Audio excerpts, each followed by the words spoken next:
అయోధ్య బాలరాముని విగ్రహంలో ఏముంది? ఇప్పటికే ఉన్న పాత విగ్రహాన్ని ఏం చేస్తారు?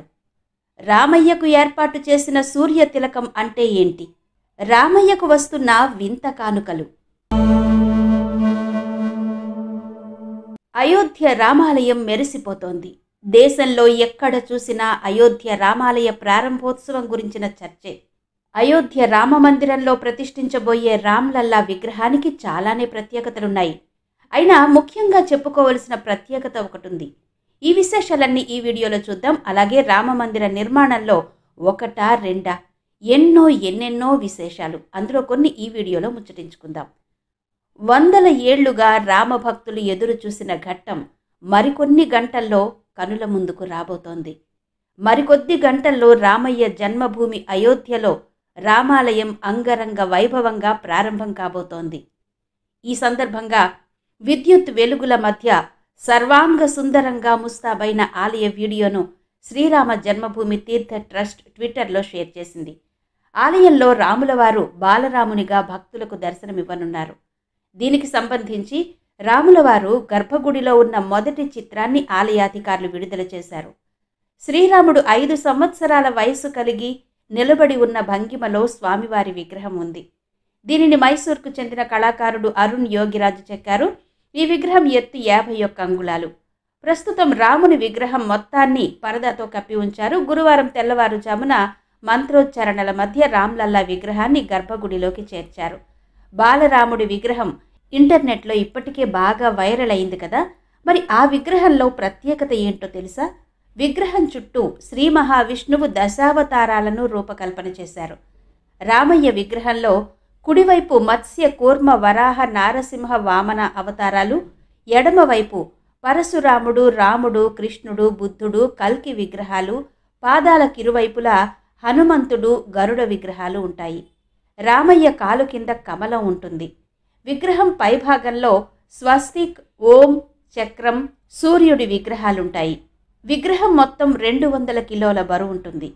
అయోధ్యలో బాలరామయ్య విగ్రహ ప్రాణ ప్రతిష్ఠ సందర్భంగా రామయ్యను ఎక్కువగా రామ్లల్లా అని సంబోధించడం కనబడుతుంది. అసలు రామయ్యను రామ్లల్లా అని ఎందుకు పిలుస్తున్నారు? అయోధ్యలో ప్రాణప్రతిష్ఠ చేయబోతున్నది బాలరాముడి మూర్తిని. ఉత్తరాదిలో బాలరాముడిని రామ్లల్లా అని పిలుస్తారు. శ్రీరాముడికి 5-6 ఏళ్ల వయస్సు వచ్చే వరకు రామ్లల్లా అనే పిలిచేవారట. తులసీదాసు రాముని కథనాన్ని రామచరితమానస్ అన్న పేరుతో గ్రంథస్థం చేశారని మనందరికీ తెలిసిందే కదా. బాలరాముడి సుందర రూపం రామ్లల్లా అని అభివర్ణిస్తూ అద్భుతంగా వర్ణించారు ఆ గ్రంథంలో. ఇప్పటికీ కూడా అయోధ్య పరిసరాల్లో పిల్లలందరినీ ముద్దుగా లల్లా అని పిలుస్తూ ఉంటారట. మరి ఇప్పుడు అయోధ్యలో ప్రతిష్ఠించబోతున్న మూర్తి బాలరాముడే కదా. అందుకే ఇప్పుడు అదే పేరును ఆలయ నిర్వాహకులు ప్రచారంలోకి తీసుకొచ్చారు. ఇక బాలరామయ్య విగ్రహాలను ఇప్పటికే మనం చూసాం. కొత్తగా రూపొందించిన ఈ మూర్తి ఇక మీదట భక్తులకు దర్శనమిస్తుంది. సరే, మరి ఇప్పటికే ఉన్న విగ్రహాన్ని ఏం చేస్తారు? ఈ అనుమానాలు కూడా వస్తాయి కదా. అయితే ఈ విగ్రహాన్ని కూడా ఆలయంలోనే ప్రతిష్ఠిస్తారని చెబుతున్నారు. కొన్ని దశాబ్దాలుగా అయోధ్యలో పూజలందుకుంటున్న బాలరాముని విగ్రహం కేవలం 6 ఇంచుల చిన్న విగ్రహం. రామయ్యతో పాటు సీతమ్మ, రామ సోదరులు, అలాగే హనుమంతుని విగ్రహాలు కూడా చిన్నవిగానే ఉంటాయి. అందుకే ఇప్పుడు కొత్తగా కట్టిన రామ మందిరంలో పాత చిన్న విగ్రహాలకు బదులు కొత్తగా రూపొందించిన విగ్రహం మూల విరాట్టుగా ప్రతిష్ఠిస్తే ఈ ప్రస్తుతం ఉన్నటువంటి చిన్న విగ్రహం ఉత్సవమూర్తిగా కొలువు తీరి ఉంటుంది. ఉత్సవాల సమయంలో ఉత్సవమూర్తిగా ఊరేగింపులలో విహరించబోతుంది ఈ మూర్తి. ఇక అయోధ్య రామునికి సూర్య తిలకం గురించి చెప్పుకుంటే, ఏంటి సూర్య తిలకం? ప్రతి సంవత్సరం శ్రీరామ నవమి రోజున శ్రీరామునికి సూర్య తిలకం అలంకరించబోతున్నారు. అంటే శ్రీరామ నవమి రోజు ఆలయ దిగువ అంతస్తులో గర్భాలయంలో కొలువైన బాలరాముడి విగ్రహం నుదుటిపై సూర్యకిరణాలు ప్రసరించేలా నిర్మాణం చేస్తారు. ఆ విధంగా సూర్యకిరణాలు ప్రసరించేలా విగ్రహం ఎత్తు, ద్వారం ఎత్తు ఏర్పాటు చేశారు. ఒకవేళ సహజ సిద్ధంగా సూర్యకిరణాలు లోపలికి రాకపోవచ్చు అన్న ఉద్దేశంతో ప్రతిబింబం రూపంలో సూర్యకాంతి వచ్చేలా ఏర్పాటు చేస్తున్నారు.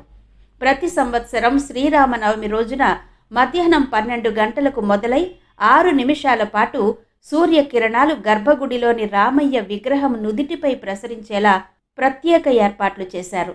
దీనినే సూర్య తిలకం అని వ్యవహరిస్తున్నారు.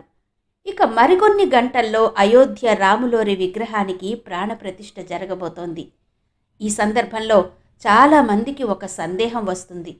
ఎప్పటి నుంచో ఇక్కడ రామయ్యను ఆరాధిస్తున్నాం కదా, ఇప్పుడు కొత్తగా ప్రాణప్రతిష్ఠ ఏంటి అని.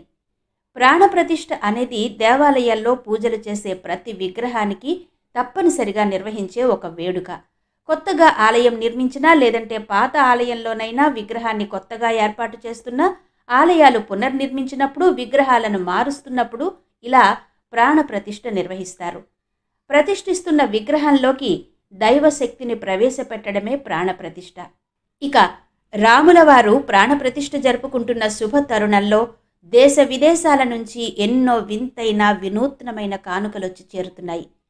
రామాయణం, రాములవారి వనవాసం అనగానే అందరికీ గుర్తొచ్చేది శబరి భక్తి, శబరి రాములవారికి సమర్పించిన రేగుపండ్లు. వీటి గురించిన జ్ఞాపకం అందరికీ వస్తుంది. ఇప్పుడు ఈ సందర్భంలో ఛత్తీస్గఢ్ నుంచి శివరి నారాయణ ప్రాంతానికి చెందిన కొందరు భక్తులు రేగుపండ్లను కానుకగా పంపారు. దానితో పాటు అప్పుడు శబరి ఏ ఆకులోనైతే రేగుపళ్లను పెట్టిందో ఆ ఆకుల మొక్కను కూడా తీసుకొచ్చి ఆలయ ప్రాంగణంలో నాటడం కోసం ఇచ్చారట. ఈ ఆకులు గిన్నెల మాదిరిగా ఉంటాయట.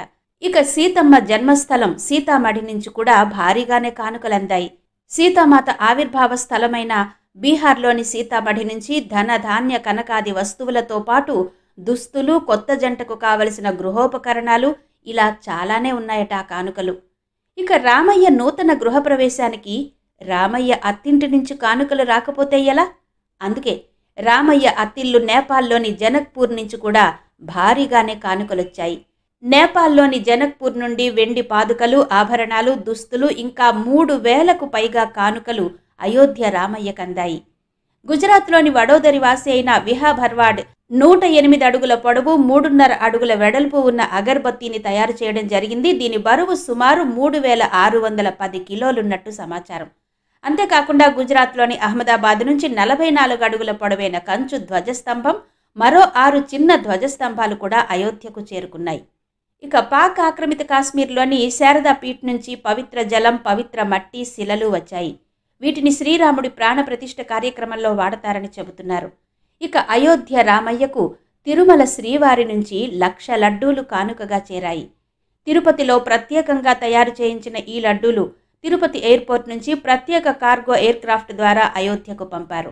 తెలంగాణలోని సిరిసిల్ల నుంచి సీతమ్మ తల్లికి బంగారు చీరను సిద్ధం చేసి పంపారు అక్కడి చేనేత కళాకారులు.